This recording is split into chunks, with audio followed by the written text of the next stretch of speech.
Thank you. Thank you very much. A very good afternoon to you all, and thank you very much, Dr. Pandav.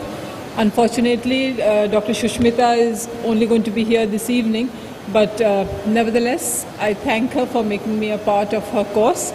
And so millions saw the apple fall, but Newton asked why, and gravity was discovered. With newer imaging techniques came pre-perimetric glaucoma. So what we are interested in the OCT is around this area.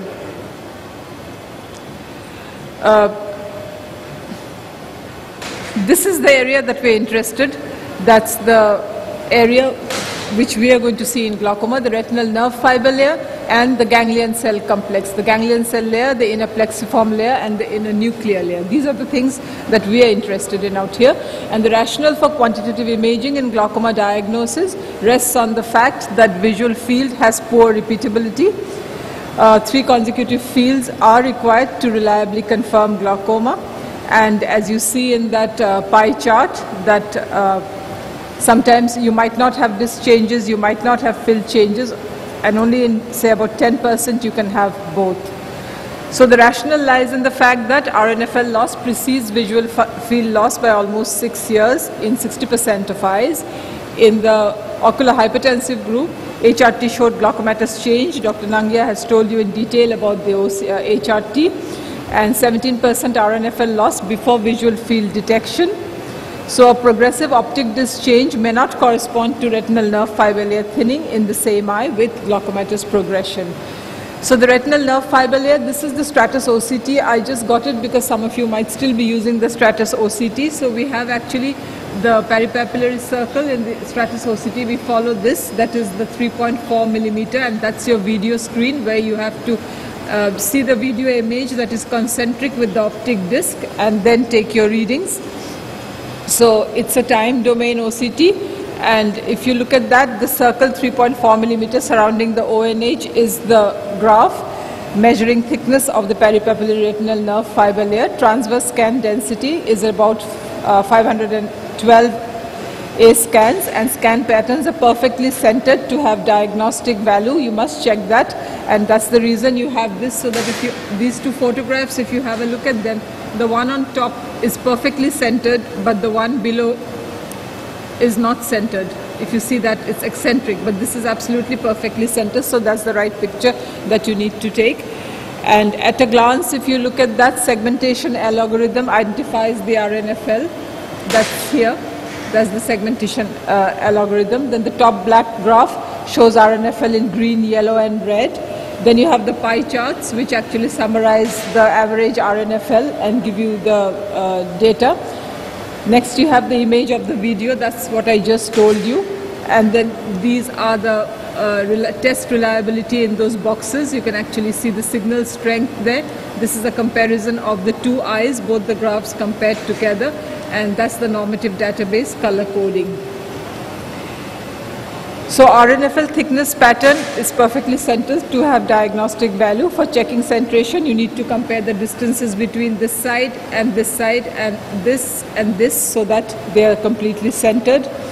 And a good RNFL scan will have the following. This is a serial analysis, that is the test taken over time, a good signal strength of 8 or more, no missing or weak links, and will be centered over the optic nerve and needs to be correctly segmented. You need to check on that Tisnit graph whether it's following that segmentation.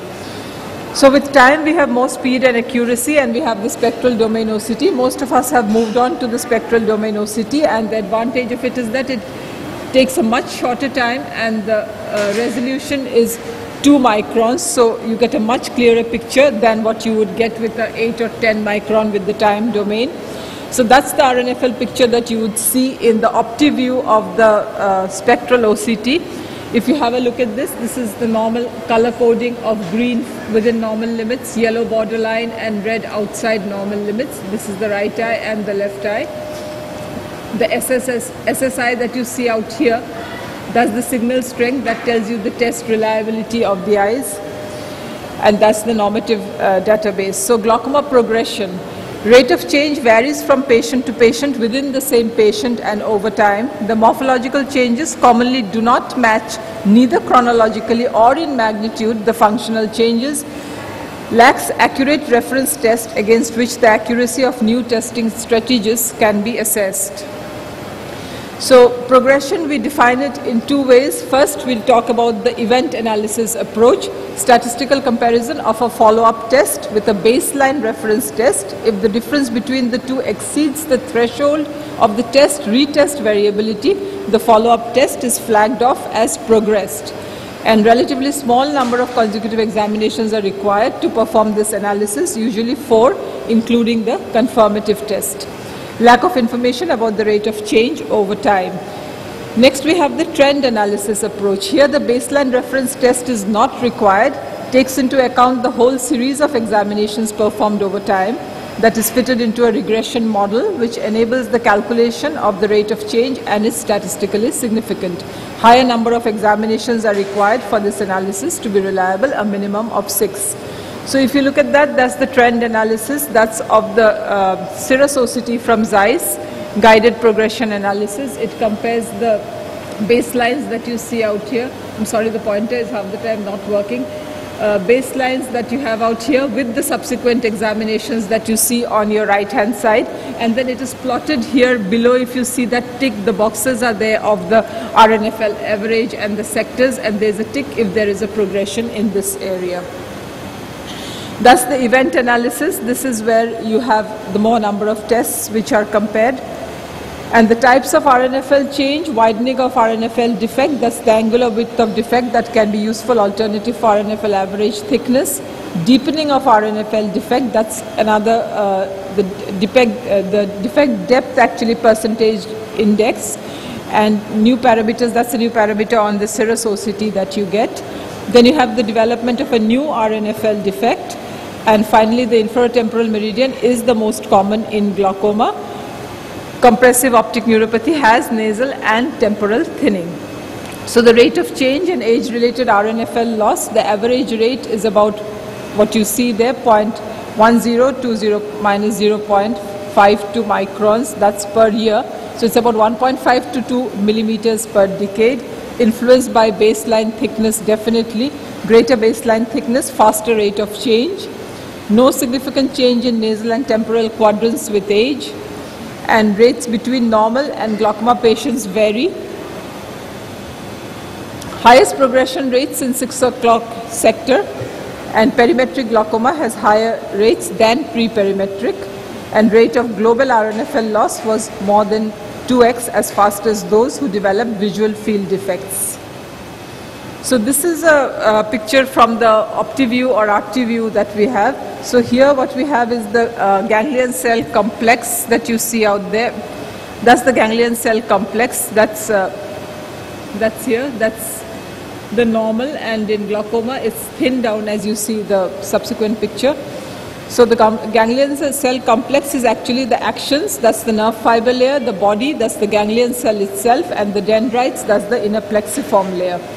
So 1 to 7 cells thick, RNFL, GCL and IPL, less variable than RNFL and ONH, contains 50% of the retinal ganglion cells, and average count lower in eyes with early visual field defects. Retinal ganglion cell loss per year is estimated to be about 7877, and the count can be affected by AMD or drusen. So moving on to the GCC significant map, this is again color coded, and you have the same colors, green, yellow and red, that you can see there. And this GCC deviation map, this actually gives you the percentage loss which can be calculated.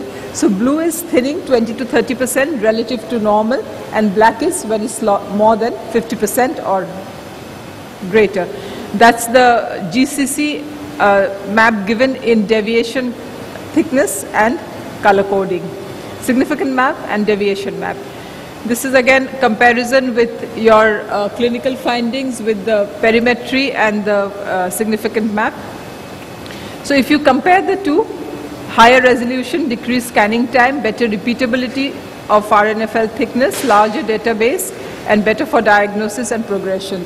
This I actually got because if you are using multiple machines, then you actually need to know, because all of these machines actually define the retinal boundaries and the disc margins in a different way. So you need to know which one is doing what. So I got these mainly for the Zeiss, the Heidelberg and the OptiView, because they are the most common machines. So you need to check on that actually before you use these machines to actually read your printout well.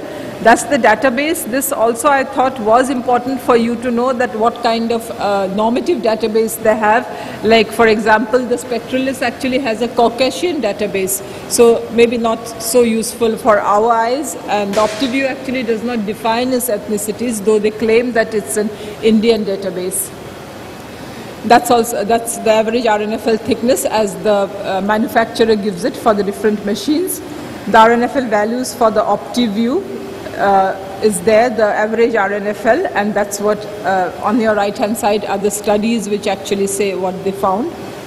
The ganglion cell complex, the value given by the manufacturers is 82.04. And this is one of my favorite slides because I think the picture is so self-explanatory.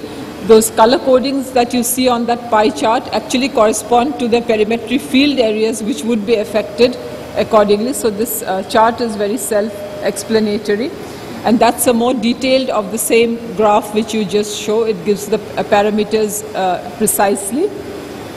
So the OptiView RNFL progression report, if you look at that, there are the graphs one over the other that you see out here, and these are the graphs that you see out here, and then after that it is given on a line graph there, and it would give you the progression.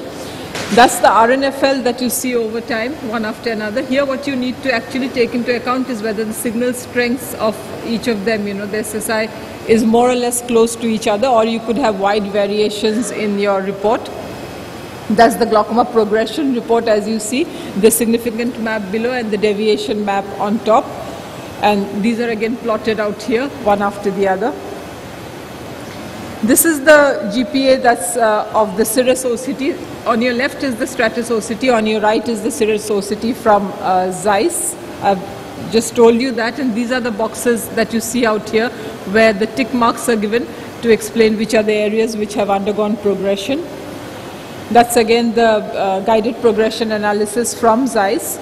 Now this is Heidelberg. This is interesting because this is the only machine perhaps which gives you an estimation of the RNFL thickness for that particular age over time. So the graph that you see out there, this graph, I'm coming to the subsequent one, the green line that you see out there is actually the age-related RNFL thickness that it gives you, and then it gives you the RNFL thickness for your particular patient, and then it also gives you a p-value and says whether it is significant or not. So that is where the Heidelberg actually scores over the other machines. We don't have this in the other machines, and these graphs that you see out here are comparable over time. The red areas that you see in these graphs are the ones with progression. So the rule of thumb for progression analysis is Stratus RNFL overall average 10% loss significant if confirmed on repeat visit. OptiView GCC overall average 5% loss significant if confirmed on repeat visit. If IOP more than 2 millimeters of mercury different, the comparison may not be reliable. So that's a rider that you need to remember.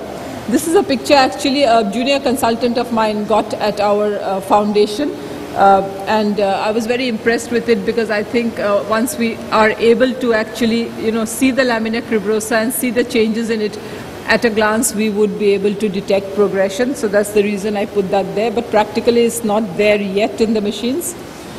So as Joel Schoeman said, the Stratus OCT has become a gold standard in clinical decision making. I would put OCT in that picture that it is actually something which can aid you in your diagnosis. It cannot make the diagnosis for you. You need to take into account all the other factors as well, but it can show you the light. Just like when the traveler in the dark thanks you for your tiny spark. He couldn't see which way to go if you did not twinkle so.